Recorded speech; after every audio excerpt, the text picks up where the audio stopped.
हिंदी चादर श्री गुरु तेग बहादूर साहिबजी यांच्या 350व्या शहीदी समागम कार्यक्रम 28 फेब्रुवारी व 1 मार्च 2024 रोजी नवी मुंबईतील खारघर येथे होणार आहे। यानिमित्त जिल्ह्यातील नागरिकांना कार्यक्रमासाठी सहभागी होण्याकरिता नियोजन करावे अशा सूचना जिल्हाधिकारी आयुष प्रसाद यांनी दिल्या आहेत। जिल्हाधिकारी कार्यालयातील नियोजन सभागृह येथे हिंदी चादर शहीदी समागम कार्यक्रम नियोजनासाठी आयोजित बैठकीत जिल्हास्तरीय श्री प्रसाद बोलत होते।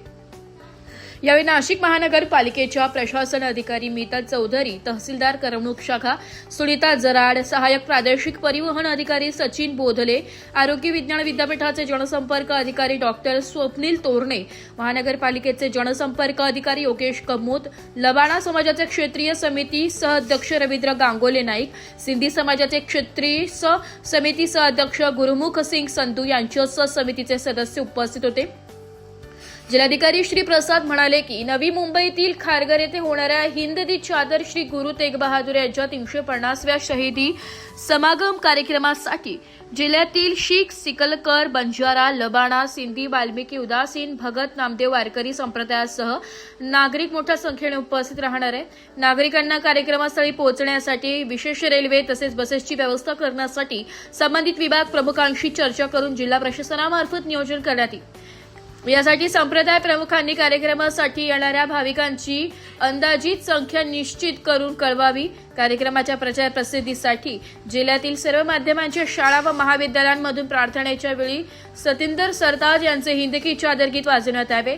तसेच स्मार्ट क्लासरूमच्या माध्यमातून श्री गुरु तेग बहादूर साहेबजी यांच्या कार्याच्या माहितीपट विद्यार्थ्यांना दाखविण्यात यावा। शाळा व महाविद्यालयांनी याबाबतचे जिओ टॅग छायाचित्रे व व्हिडिओ संकेतस्थळावर अपलोड करण्याबाबत जिल्हाधिकारी श्री प्रसाद यांनी सूचित केले आहे। जिल्ह्यातील शासकीय होर्डिंग्स, आकाशवाणी व FM वाहिन्यांवरून कार्यक्रम आव्हानापर जिंगल्स प्रसारण करण्यात यावे। तालुका स्तरावर ग्रामसभेतूनही कार्यक्रमांबाबत संप्रदाय प्रमुखांनी माहिती द्यावी। तसेच कार्यक्रमाच्या शोभायात्रेसाठी आवश्यक पोलीस बंदोबस्त उपलब्ध करून द्यावा। नाशिक व मालेगाव येथील चित्रपटगृहातून हिंदी चादर श्री गुरु तेग बहादूर साहेबजी यांचा 4 मिनिटांचा जीवनपट व्हिडिओ प्रसारित करण्याबाबत नियोजन करण्याच्या सूचना जिल्हाधिकारी प्रसाद यांनी दिल्या। वाहेगुरु जी का खालसा, वाहेगुरु जी के फतेह। श्री संत सेवालाल महाराज की जय, संत काळू बाबा की जय, हिंदू समाज की जय। मी रवींद्र गांगोले नाईक, धर्मजागरण समिती क्षेत्रीय समितीचा सह अध्यक्ष आहे आणि जो हिंदी चादर गुरु तेग बहादूर साहेबजीच्या शहीदी समागम 350वी मनवली जात आहे, त्या शहीदी समागमाप्रसंगी आज क्षेत्रीय समिती मुंबईतर्फे नाशिक जिल्हाधिकारी कार्यालय येथे बैठक झाली। या बैठकीमध्ये माननीय जिल्हाधिकारी यांनी पुढील नियोजनाबाबत आमच्याशी चर्चा केली। अतिशय चांगल्यारीत्या पुढच्या नियोजनाबाबत चर्चा झाली आहे।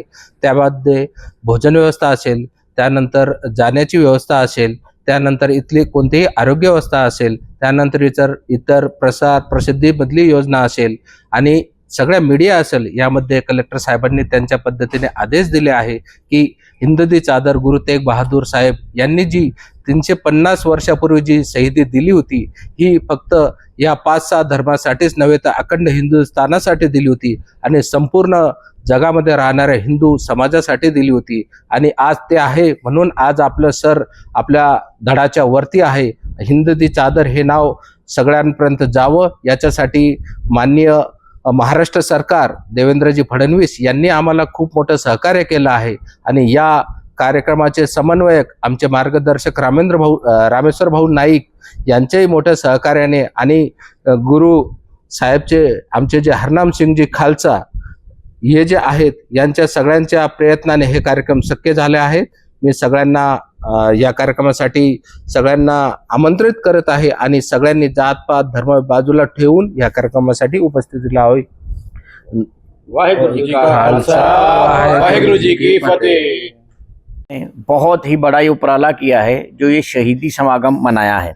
हमारे CM साहब देवेंद्र फडणवीस जी, रामेश्वर जी, इन्होंने बहुत ही ऐसा उपराला किया है जिसमें कई समाज इकट्ठे कर लिए हैं।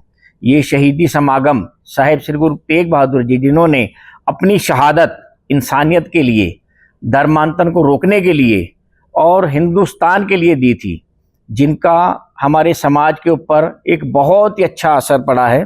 और आज सारे समाज एक साथ इकट्ठा होके हम हमारे पूरे ही नासिक के जितने भी हमारे रहवासी हैं, चाहे वो किसी भी समाज का हो, उनसे विनती करते हैं कि 28 और 1 तारीख को, 28 फरवरी और 1 मार्च को जो समागम खारघर मुंबई में होने जा रहा है, वहाँ हर आदमी आके वहाँ दर्शन करे, अपनी हाजिरी भरे और हम सब मिलकर अपनी एकता का, अपनी अखंडता का एक ऐसा प्रतीक दे वहाँ कि सारी दुनिया इस चीज़ को रहती दुनिया तक याद रखे। मैं शुक्रगुजार हूँ सारे इन समाजों का जो समाज इस शहीदी समागम के लिए एक साथ आए हैं।